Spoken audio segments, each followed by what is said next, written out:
Ola Bom Dia, Carl Munson here with the Good Morning Portugal live stream, YouTube channel and podcast. Great to have your company this morning. And a special one today, this Thursday, that'll be Quinta-feira, because it is, and I was just checking in the green room there to see if Filomena liked my pronunciation of Quinta-feira. Slight nod of the head. I'm going to get some coaching, I think, in a little while. But Filomena Pascoal is here to talk to us about Portuguese, beginners Portuguese. Don't get too worried. We're going to answer that big question. Is Portuguese a difficult language to learn? No, it's really easy. And also what you're up against if you go for residency, how difficult or easy that test will be, because you need to learn the language, obviously, to become a citizen of Portugal. So she'll tell us a little bit about that examination, test, or rite of passage, you might call it. And of course, the big question we like to ask here, what do you say after you've said what I've got on the screen there, Ola Bom Dia, Tudo Bem? Because then it gets awkward often. You know, I'm talking to somebody in my town or on the street. We do that first bit, Ola Bom Dia, always so friendly and lovely. Tudo Bem, Tudo Bem. And then stand there awkwardly, not knowing what to say next. So some help with that. What to say after that, you know, so if you're British, it might be very nice weather today, don't you think? But in Portuguese, obviously, or let's go grab a coffee or something like that. All right. So that's what we're doing today after the news and weather, that beautiful picture, which I will show you again briefly. The placeholder before we came on air from Joseph Marsh in Fundão this morning. A beautiful basket of cherries picked from his own trees in the morning sun there, I believe, or the dappled shade of the cherry trees in the morning, because that's when they go out on their first picking, I think, in the morning. Have a little break from the intensity of the sun and then maybe pick a little bit more in the afternoon. So good morning to the Marsh family, and thank you for that picture, Joseph. Really great to have these pictures from our community. If you have a morning picture where you are, send it to me, and we'll pop it on before we start each morning. We've had some real crackers this morning since we started that project. And then we'll probably put them all together in an album as well on our Facebook Happy Homesteaders group, because we're probably featuring a few pictures from the gardens as well in those placeholder photos, those viewers photos. And bon dia from the man himself. Look, he tuned in to see his picture, I think. So who are you? Where are you? Why don't you talk to me in Portuguese today in the comments? It seems only right, given that Filomena's here. And, look, Dan Brazier's off to a good start. Bom dia, estou muito interessado nisso. Oh, I think he's saying hello. And I'm very interested in this, perhaps, would be my translation. Yes, and I'm getting a nod from the back room. Fantastic. This is great. Ola Bom Dia from Wayne Barker, playing it safe, but playing it very well indeed. Excellent, Wayne. Thank you. So, yeah, everyone else, please, more Portuguese from the community this morning. So let's have a quick look. Oh, and look, you may know this lady, Filomena. Ola Bom Dia a todos from Eloise this morning. Peter sends his apologies. You know Peter, who often joins us? Well, he's out with Paulo, who we do Portuguese with Paulo as well, don't we? The character of the village who supplies us with a phrase. And Peter is out cutting wood this morning, which is leña, he tells us, not madeira. Madeira is the word for wood, and obviously the famous island of the same name. But leña is timber for burning, I believe, or timber that's cut. So lots of Portuguese already. Very quickly then, a bit of news and weather. I'll just look at my digital seaweed and let you know what's going on around the country. I did forecast, didn't I, that it was going to be a glorious week and get even better by Sunday with really high temperatures all over the country. And I would say, holding up my digital seaweed and actually having a look at the temperature on the studio thermometer, we have a matched pretty much 17 degrees inside and out this morning. Very, very comfortable. And yeah, in Lisbon today, a high of 23, Porto high of 20, but sunshine all the way. As I'm looking at my digital seaweed, I can see that, not until the middle of next week will the cloud return, and only to some parts of the country. Very high temperatures, 36, for example, next week, 37, 39 on Monday in Beja. So enjoy the sun, be careful, be mindful of obviously the forest fire situation as well, because that's that's the down of this weather up, if you like. Évora, 36 degrees, 38 degrees next week. We've seen some highs there. Just all over the country, sunshine all the way, and no return of cloud until the middle of next week, I would say, right across the board. So that's pretty awesome, isn't it? And for many of us, that's exactly what we came here for. After a very wet and miserable winter, I have to say. But less of that and more of, actually, yes, staying with the environment. Just a couple of news stories to share with you this morning. Oh, and some more hellos. Look, Eloise, yes, who've said hello to Eloise. Ola Bom Dia, todos. And from Fundao, Ola Bom Dia from Fundao this morning. Thank you to you, Julie. Right, so we'll share the screen with you now for the news about Portugal's 27th ranking when it comes to what or who is the greenest country in the world. And this comes courtesy of Atlas and Boots, the best outdoor travel blog of 2020, apparently. And a rather splendid shot there of a rarely seen aeroplane. More of them in the sky, of course, now. But look, what is the greenest country in the world? Denmark. It's not Portugal, and I'll tell you where Portugal is in just a moment. But and explain a bit more how they get the scores here. Denmark is the greenest country in the world according to the 2020 EPI scoring system, the Environmental Performance Index. And below we take a look at the broader list, and that's obviously where we'll find Portugal and maybe your country of origin if you're an immigrant or explorer here. The Environmental Performance Index, the EPI, ranks and evaluates 180 countries on 32 performance indicators across 11 categories covering environmental health and ecosystem vitality. So there's a lot in it. If you see here, everything from climate change to waste management with fisheries, heavy metals and sanitation and drinking water in between. And let's have a look at the top 10 there.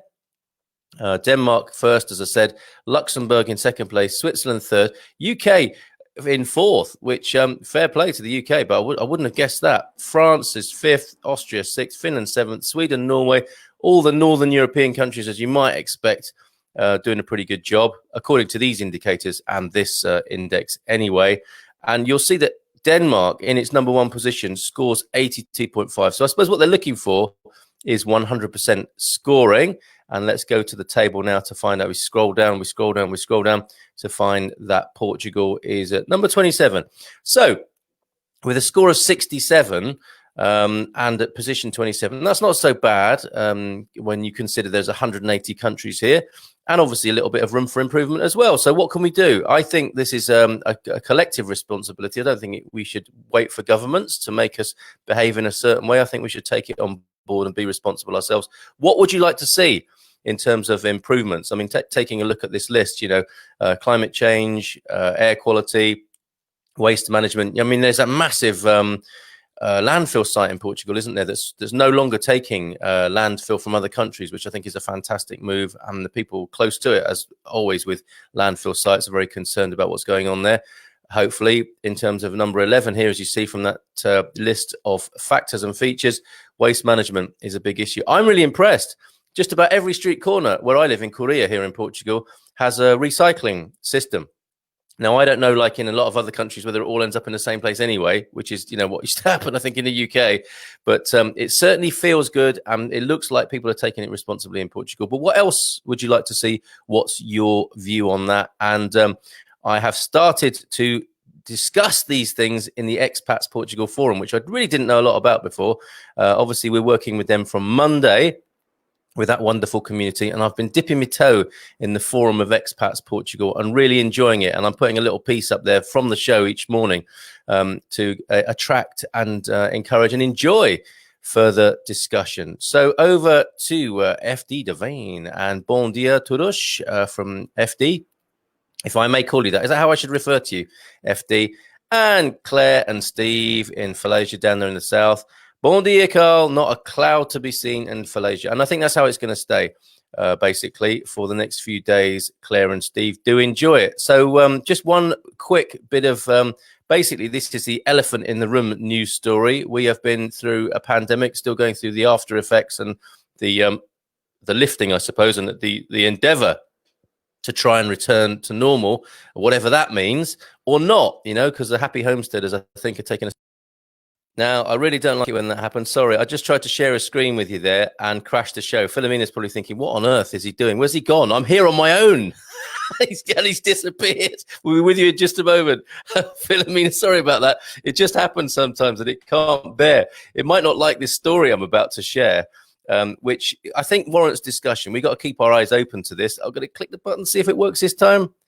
And yes, it does. Going to the Portugal news, portugalnews.com. Bank of Portugal sees unprecedented GDP slide.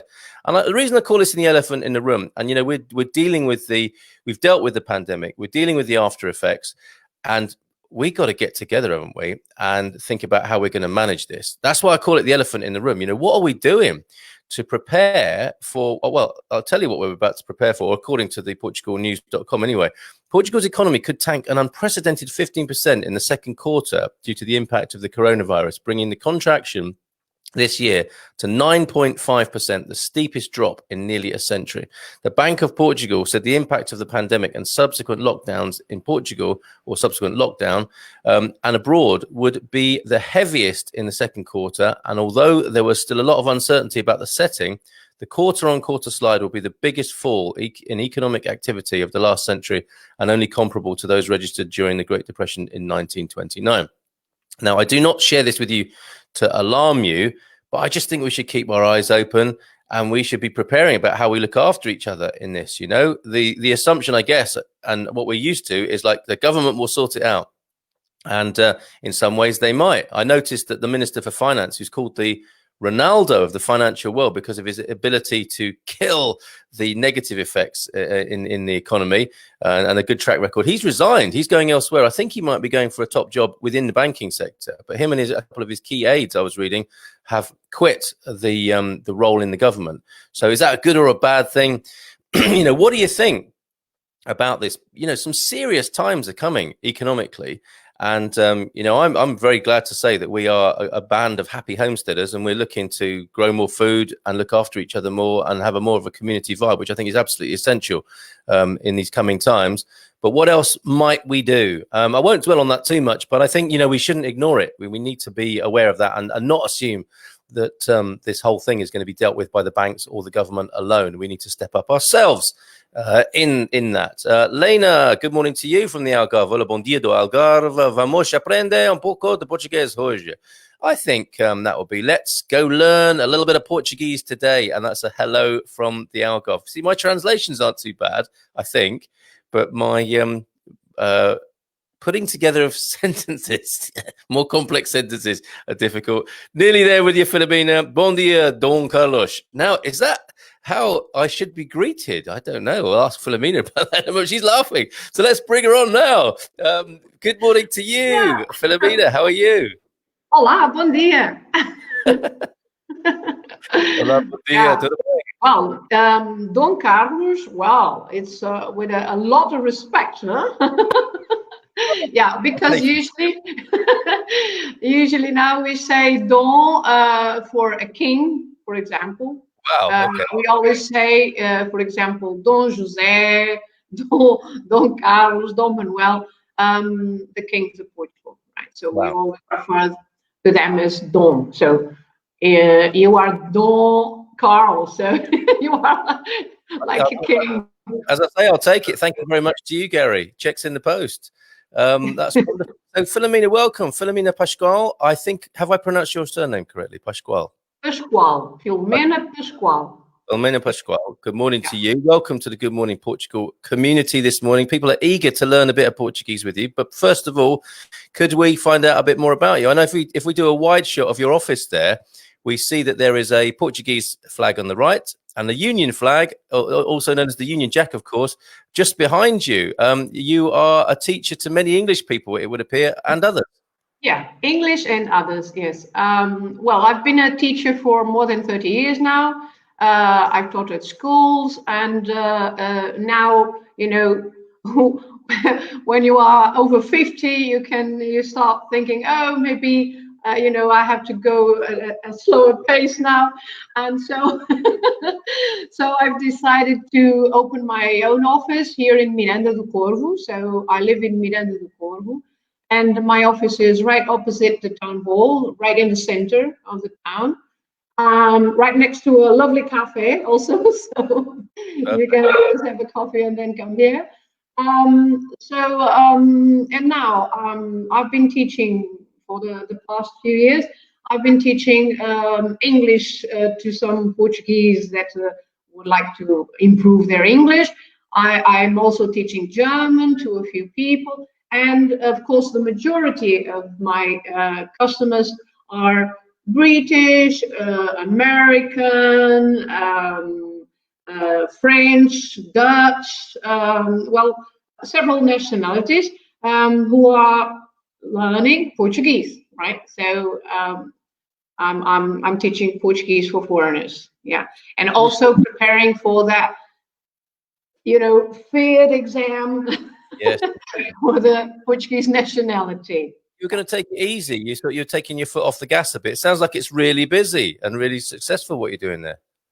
Well, yes, you can say that. Although, of course, with the pandemic, it also slowed down a bit because some people were not very comfortable going online, and I also have lessons online. But some people don't feel very comfortable with computers, and they didn't want to go on with the lessons online.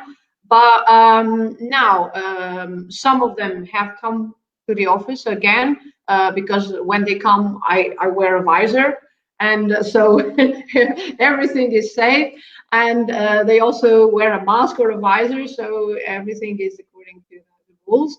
And I also keep on going with the online lessons. So I do both online and also here in the office. Fantastic. People can find you on Facebook if they want to Yes, take your on Facebook under Filomena Pascoal. I also have a page for Trips for Brits. Actually, is the name of the office, Trips for Brits, because my original idea when I started almost 6 years ago was because actually the name Trips has the R in another color because it can be also tips for Brits in the sense of helping Brits, and not just Brits, but it was just a rhyming thing, right? Trips for Brits. And so, but I also organized, or I used to organize. Now I have to wait a little bit more. But I also organized a few trips for people to know, those small places that sometimes you can't find in travel agencies, and all. For example, local things like a monastery that we have in Samida, a very, very nice monastery that from the outside you wouldn't know that there are so lovely things inside, and beautiful pieces of art. And so I've organized, for example, trips to this monastery, to Rabassal for the cheese, the cheese factory, Roman ruins, Mar also to different places. Batalha, also the monastery. Oh, hello, Bom Dia. So lots of different places around Portugal, and because I would like you to know Portugal a little bit more, because what I have found is that lots of people come and live here, but they don't venture a lot. They don't explore a lot, and so sometimes they miss lovely landscapes, which I think is worthwhile to see. It's so true. It's so true. Yeah. And where you described there, Rabassal is amazing, and that incredible Roman ruin that you have there. You'd never know, would you? If you, unlike you obviously know the area and you know it's there. But I was taken there by some sort of quirk of fate, and it's the most amazing thing. And this guy got a dustpan and brusher and just brushed the sand to one side, and it's beautiful mosaic floor, absolute treasure. Like it really ranks highly. I think it's an American Express World Heritage Site or something like that. But these places all over Portugal. Yeah, and as and as I said, for example, the monastery here in Samida, it's closed. I mean, it's not open to the public. Usually, it's not open to the public. It just opens if you want to visit with a group. So I organized that. I did it a couple of times, and there are more people interested. I would have done it in March, but then the pandemic, came, and so I had to cancel. But there are a few things that are not open to the public in general. But I can. I can try to move a few strings and open and open. Right. Perfect. And Apart from the lessons, by the way, apart from the lessons, I do a lot of other backup things. I'm always helping people if they need, for example, a translation, because I also translate from Portuguese into English or from English into Portuguese with certification. So the translations are certified. So even for official documents, I can do that. And sometimes I go with people to, for example, take care of some paperwork that they can't handle on their own. The finance billing, for example, is very, very complicated. And so I also go and help, or at the citizen shop, or things like that. Several different things. I've done a bit of everything. fantastic. So you're like a true Portuguese friend on this journey for expats and explorers. That's fantastic. Miranda, of course, is in the Coimbra district, I believe, and so you're centrally based in Portugal, right? Yes. Yeah. Okay. Look at that. Lovely to see you, Filomena Pascoal. Wonderful feature. So there's a testimonial already, and it looks like Dan's showing off a bit as well. Bom dia, Filomena. E segui sua página. So he's found your page, I believe. Obrigada, Dan. The big question that we should start with, and this is a funny one, I think. Is Portuguese a difficult language to learn, Filomena? No. I mean, no. Of course, it's harder than English, of course, right? Because it's obviously English is spoken all over the world for a reason, right? But of course, that Portuguese can be a bit hard at first if it's your first foreign language. Probably it's a bit harder because the structure of the language is a bit different. The way we say things a bit upside down, like the other way around. And so for some of you can be at first can be a bit puzzling, but of course it's not impossible to learn. It's not impossible. Sure. Right? And I suppose being brave and going for it, isn't it? Like anything in life. Yeah. It takes a regular work, because if you start now and then if you stop for a month and then you want to restart, and it's even harder, So I think my advice is to keep on steadily and simple things every day, but at least try to learn a word or so every day, and then going slowly. So that's what we try and do. Sorry, got a bit of a feedback there, but yeah, that's what we try and do absolutely on Good Morning Portugal. Just like a little bit of vocabulary and build it slowly. So this big question then, and this is I'm not alone with this, I've discovered, but Ola Bom Dia is such a lovely musical phrase to share, isn't it? And Tudo Bem, that's lovely as well. And then there comes to a grinding halt after you said that. And many of us expats stand there not knowing what to say after that. So maybe could you suggest a few things to extend the conversation beyond the Tudo Bem point? Yeah, well, of course, when someone asks you Tudo Bem, usually your answer is also Tudo Bem, or Tudo Bem, obrigado if you are a man, or obrigada if you are a woman. And by the way, obrigado and obrigada is not exactly thank you, right? Oh. Because that's why it's a different word being said by a man or a woman, because this obrigado and obrigada means grateful. I am grateful to you. So if I am grateful and I am a woman, the ending must be with a feminine A, right? Obrigada. And if you are a man, you are grateful, and the O must be the final letter, obrigado, for the masculine word. Okay, so that's why it's obrigado and obrigada, not thank you, but I am grateful, right? That's lovely. I mean, maybe that's a little Yeah, I mean, that's a little insight maybe into the Portuguese psychology as well, because it's not about the object, it's about the subject, isn't it? It's like, I am grateful. In this case, yeah, in this case it is. In this case it is, because you are speaking about yourself, right? You say, I am grateful. So if you are speaking about yourself, it depends if you are a man or a woman, right? But in other cases, it depends on the word itself, on the following word that is feminine or masculine, singular or plural. Things change a lot between masculine, feminine, and plural, and all that thing. Okay, so we've said well. Back to the question. If the answer is tudo bem, you could say tudo bem, obrigado, or tudo bem, obrigada. And then you could also say e consigo, which means and with you, because this tudo bem means everything fine, meaning everything fine with you, right? So it's implied, it's with you, right?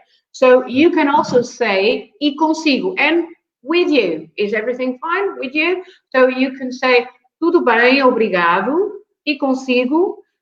And of course, again, here we come to this formal and informal difference in Portuguese, right? Because consigo, yes, that's it, e consigo, that is the a bit more polite form. So we call it formal, but it's not formal. I mean, it's not just too familiar. If you are speaking to a friend, for example, then it instead of an S, you could say it with a T for, you know, the word tu, right? Tu for you. It's quite informal. And then you could say e contigo. Instead of consigo, you can say e contigo, and with you, right? Okay, so tudo bem, obrigada, e contigo, or tudo bem, obrigado, e consigo, right? That's it. E contigo is informal in the sense of we speak like that with friends, you know, with people we know, and e consigo is with, you know, someone that it can be even your neighbor, but if you don't speak much with your neighbor, if you don't speak a lot with him or something, so someone in a more formal situation, right? Because you know that Portuguese have different ways of addressing people. It's not just you, right? There are plenty of yous. But yeah. So how about thinking maybe the next stage is let's go for a coffee? Would that be too familiar? No, of course not. No. Well, okay. So again, and also going back before the coffee, going back to e contigo, e consigo, because you have different levels of addressing people, you could also be more formal if you say e o senhor, or you know, o senhor or a senhora is you, sir, you, madam, you, sir, right? So that is a bit more formal still, yeah. In this case, and with you. So e com o senhor or e com a senhora, right? So and with you, sir, or with you, madam. So that is quite formal, right? I mean, in a more formal situation. So if you want to say, is that right? No. E com o senhor. And e com a senhora. E com o senhor, e com a senhora. Right. Okay. But you were saying to invite for a coffee, right? Well, you have a very simple way of inviting, which is very informal. Que tal? Que tal? How about? Que tal? Right? Q-U-E, que tal? T-A-L, right? Que tal? So with que tal, you can say plenty of different things, right? For example, que tal café? How about coffee? Que tal chá? How about a tea? Anything. Que tal o almoço? How about the lunch? Right? So basically, with que tal, you never make a mistake, right? Que tal, and then you can invite for anything you would like. I'm just adding that to the screen. Hopefully my spelling is correct. No, this one. Que tal, Que tal. yeah, Okay. that's it. Que tal. Yeah, so you can say que tal café? How about a coffee? Que tal café? Okay, so maybe one more thing then. So that's pretty good. You know, like we can come back after the Tudo Bem moment, and we can say, do you want to go for coffee? You want to go for lunch? You want to go for a beer? Whatever. Yeah. How about, you know, like the weather's nice today? A very British response. Yeah, British. Yeah, always speak about the weather. Yeah, so you could, for example, today you can say está lindo dia. Está lindo dia. It's a beautiful day, right? Está. When we speak about the weather, it's always with the verb estar, because again, we have two different verbs for to be, right? You have ser and you have estar. But for the weather, because it's always, you know, it's a changeable subject. The weather changes all the time. So it's always with the verb está. So when you speak about the weather, you always say está. So for example, you can say está calor, está frio, está sol, anything with está. Yeah, but I don't know if your keyboard has got accents, but an accent is missing on está. Okay, because actually we do have the word este without the accent, but this means this, right? For example, if you want to say this morning, esta manhã, this morning, esta manhã. But then with an accent on the A, it's está, está, which means it is, right? Is. So an accent makes a big difference here. Probably your keyboard don't have accents. It's true. It's true. And it might be able to it doesn't have any accents, right? Yeah, but and by the way, I'm sorry to tell you, you had another mistake there. Dear, yeah. Do you think that dear is masculine or feminine, Carl? I thought it was feminine. So it's How do you say good morning? How do you say good morning? Yeah, bon dia. I see. And So bon is masculine, isn't it? So okay. dear is that one of those tricky words that end with an A, but they are masculine in this case, right? So yeah, but if you think of bon dia, you know that bon is masculine because the feminine would be boa with an A at the end, not the M, right? Got it.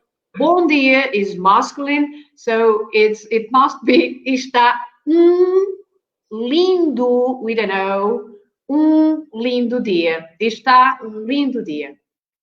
I'm typing that. It's almost like being in court. We have to change the official record here. So I'm going to see if I've got it right this time. And I did say, didn't I, when I was you won't know this, Filomena, but I was describing you as a firm but fair teacher, and I think that's right. So that will be correct now, yeah. Está lindo dia. Wait, no, with an M. See, Portuguese is not a difficult language. With an M, not with an N. More time. Okay. I'm getting too nervous now. Yeah, this is live learning in front of an audience. Yeah. I know. Right. I think I've got it this time. Excellent. Just an accent is missing because you don't have it, right? So, está lindo dia. Very, very good. Excellent, Carl. Oh, I feel so much better. Very informative show. Obrigada. And she's got that right because it's coming from Julie. Julie, yes. Obrigada. Yeah. Okay. Time is rushing by and people are enjoying me learning. Someone is having a fun. Yeah. Like Wayne. To the last question, Filomena, I don't mean to rush you because it's lovely talking to you, but I'm sure you've got people to teach. This examination that fear to become Portuguese citizens, Yeah. Could you tell us a little bit about that? Is it A1, A2? Is that the idea? Yes, yeah. The level that you are required to have for citizenship is A1, A2, which is the basic, right? Just the basic. Of course, you have to build sentences, but it's the basic. So it's the first level in the international board of languages.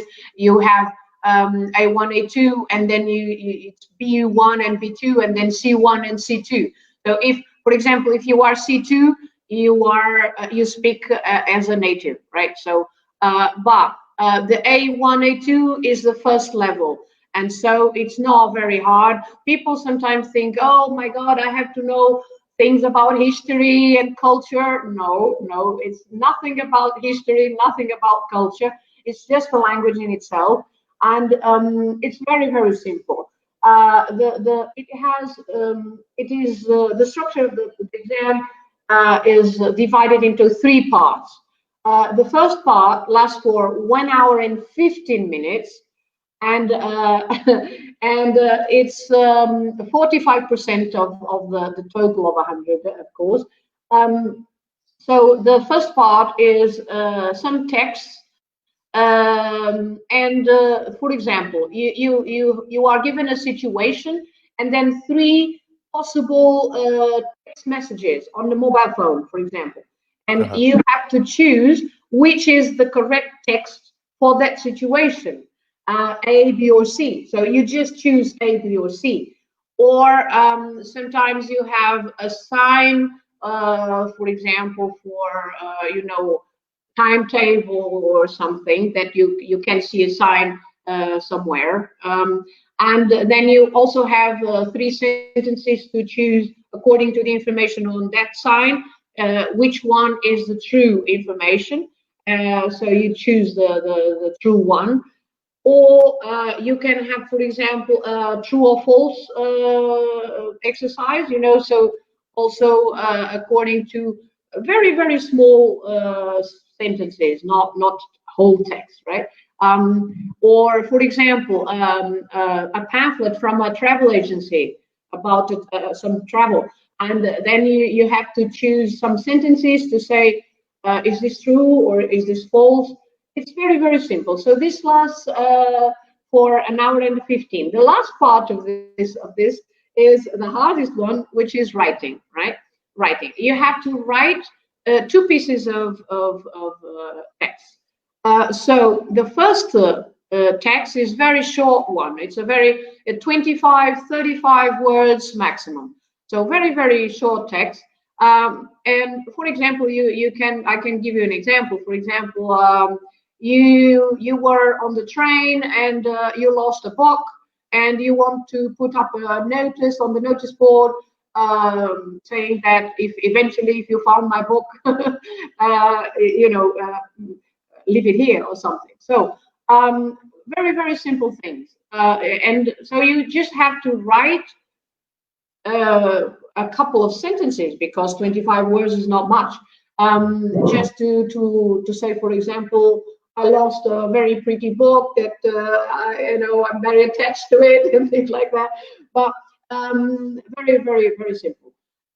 Then on the second piece of writing, it's usually a letter or an email. Answer someone. So you've got a postcard or a small letter, and then you have to answer that letter. So of course that is a bit bigger. Usually it's between 60 to 80 words. So the size of a postcard or so. So this is for 1 hour and 15, and then it comes the listening part, right? The listening. So then the listening part lasts for 30 minutes, and it's 30% of the test. And in this listening part, it's all about matching or also choosing multiple choice, or it's basically you don't write anything, you just choose. You listen to some piece of, for example, the hardest ones. For example, when you are at the train station, right? At the train station, when they go on the announce a train is coming, you know, so on that awful voice, and they say, we are sorry to inform that the train is late and things like that. So you listen to things like that. Everyday life, it's always about something. It's very, very, you know, very simple situations of everyday life. And so you listen to these small texts, and then you also have multiple choice. For example, as I said about the train station, then you can have sentences like all the trains are late, or the train to Viseu is late, or you know, things like that. And then you have to choose what is the correct sentence. And also, for example, one last part is you listen to a sentence and then you link with the place where the sentence is said. For example, if I say to you, queria 2 selos para a Alemanha, por favor. If it's 2 selos, it's 2 stamps. So you are at the post office, right? So if you listen a sentence like this, then you have a list of the places, for example, the post office, the supermarket, the pharmacy, things like that. And then you just have to link where is a sentence set, right? So just linking, choosing, yeah. What is the pass rate for this exam? Oh, yeah. If you have 55%, you passed. 55%. Yeah. So, and then the final part is just 10-15 minutes of speaking, and it's 25%. The speaking is 25%. So again, I recall you then that 45% is the first part. The reading comprehension is 45%. Then 30% is the listening part, and then 25% is the speaking part. And the speaking is usually done in pairs. So it's not you alone, but with another candidate. So 2 candidates at a time. And but it just takes 10 minutes, about 10 minutes. First, the examiner asks you, so each one of the candidates, very, very simple questions. Like, for example, what's your name? Where do you live? How long are you here? You know, things very, very simple. Then on the second part of this speaking exam, you are given a small card with a situation. For example, imagine that you are a shop assistant and you have to help the customer to, for example, to choose some trousers or something, right? And then the other candidate has got another piece of information, right? So he is the customer, he goes to the shop and he has to ask for some trousers. So, and then you have to build a small dialogue between the two of you, right? Very, very simple. You have the guidelines there. You just follow the instructions. But it's very simple. And then just to finish off, you are asked the question for you to speak a little bit more. For example, what do you do in your free time activities? And then you should say a few sentences, not just one sentence, but you know, a few sentences. And that's it. Not very hard.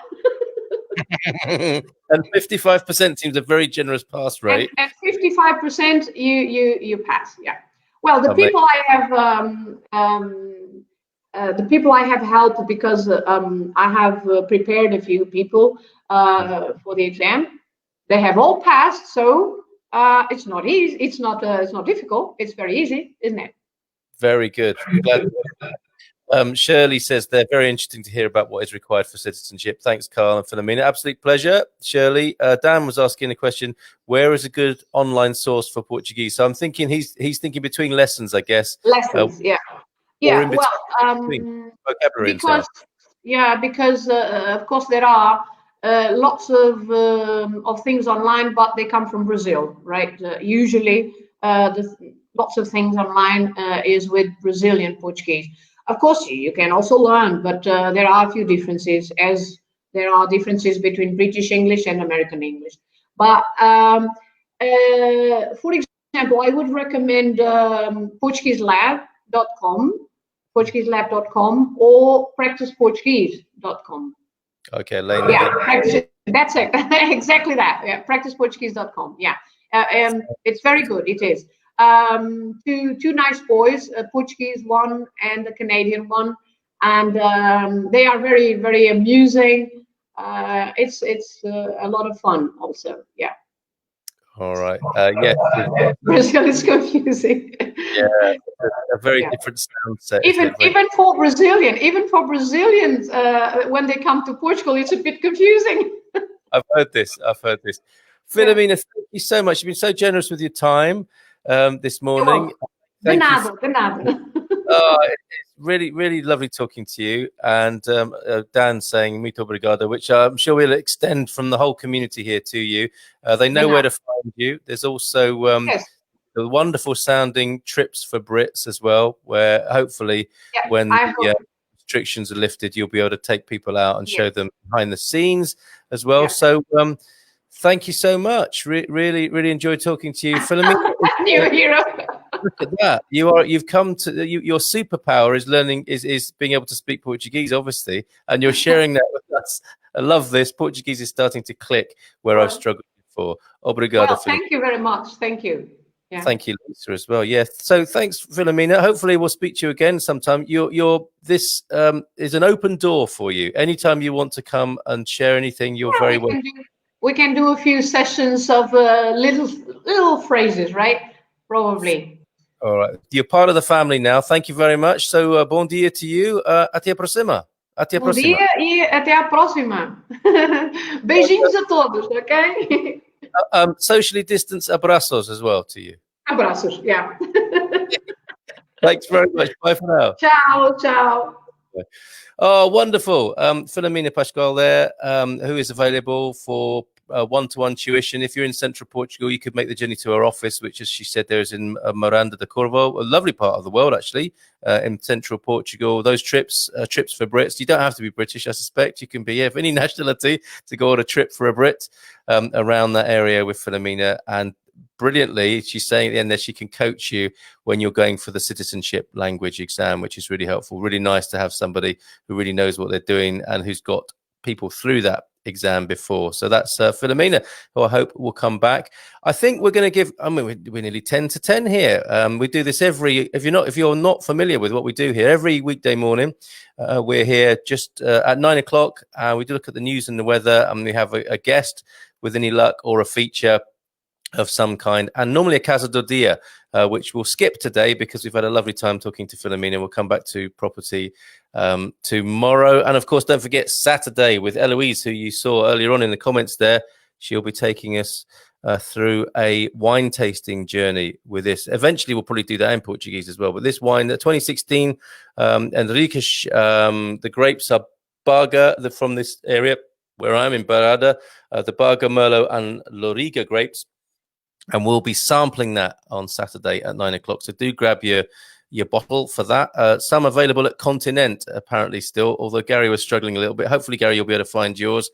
And the Saturday after, we're starting Sport Report for those who like sport and learning more about Portuguese sports, like futsal, which I know nothing about, and also looking, obviously, at the Premiership and so on with somebody who knows what they're doing. This is, and I'm just still being taught Portuguese culture by Filomena from the green room. Afonso Henriques was the first king of Portugal. It's not the name of the wine producer. It is in honor of the first king of Portugal. How cool is that? Now we know. That's fantastic. I think Filomena wants to come back on. Filomena, sorry. No, I don't know. I don't know the wine. I don't know if this is also the name of the producer. It can be, but the A can be for Afonso Henriques. I'm not sure. I'm just saying that Afonso Henriques was the first king of Portugal, and it might be, but I don't know the wine, so I can't be sure. All right, you better stay here with us just in case you need to chip in again. Sorry, a teacher is always too talkative. I love. Do you know what I love? I love the history and culture. You can't get enough of that here because the stories are so interesting. We featured Fernando Pascoal yesterday. Some of his quotes. What a Fernando fabulous Pessoa, the writer. yeah. Pessoa, yeah, Okay. Fernando I'm Pessoa. getting my OA and my AO confused. So it's Pascoal. I've pronounced it all wrong. Pessoa, yeah. Pascoal, Yeah, okay. because you have to split it into three. P, so, a. You split the words in three parts. She's given. Pessoa, right? She, Pessoa. she has given us so much good value this morning, Filomena. Thank you very much. You just It's a long experience, yeah. many years. On Monday, Expats Portugal will be the first of our Meetup Mondays with Expats Portugal. Do go into the forum there. It's really fascinating. There's so many threads and everything you could possibly want to know about living or moving to and living in Portugal at Expats Portugal. And we're welcoming their community next Monday and for the 4 Mondays after that. And who knows, maybe it'll be a longer term thing as well. On Thursday of next week, we have an advocate, Portuguese property buying advocate. Peter will be joining us. That's Thursday evening. So that's a new thing for us as well, called Portugal Calling. It's a kind of phone in, but it'll be like a webinar, phone in, experts sharing deep dive into what's required under the excellent leadership and knowledge of Peter, who'll be joining us on Thursday evening from 8 till 9. So all sorts happening with the Good Morning Portugal project. I'm glad to hear that Eloise has saved my bacon. Thanks to her, says Gary. That's not literally. That is to do with the wine, I think. So no bacon was involved in that, but it's a figure of speech, which again, I'm sure there are many wonderful. What are they called? The figures of speech in Portuguese that you just wouldn't be able to understand unless it was explained to you. Yeah. We can say expressões idiomáticas, Yes. which is not, you can't take them literally, right? You can't. Yeah, that is a whole program in itself, I'm sure. And morning, Carl, from the rarely spotted Rod Skeet. So good morning to you, Rod. How's your Portuguese coming along? Excellent to hear from you, my friend, over there in Tomar way. I'm going to say thank you once again to you, Filomena. I had a lovely time this morning, as I'm sure many people, everyone's had a great time learning more about Portuguese this morning. You've made it so easy and fun for us, because that's a really important part of it. Oh, take care, everybody. It was also fun for me. I'm glad to hear that. I'm so glad to hear that. So we'll say together. We'll say Ate Amanya for the people who will be back tomorrow. Ciao. Ciao. Ciao. Até a próxima.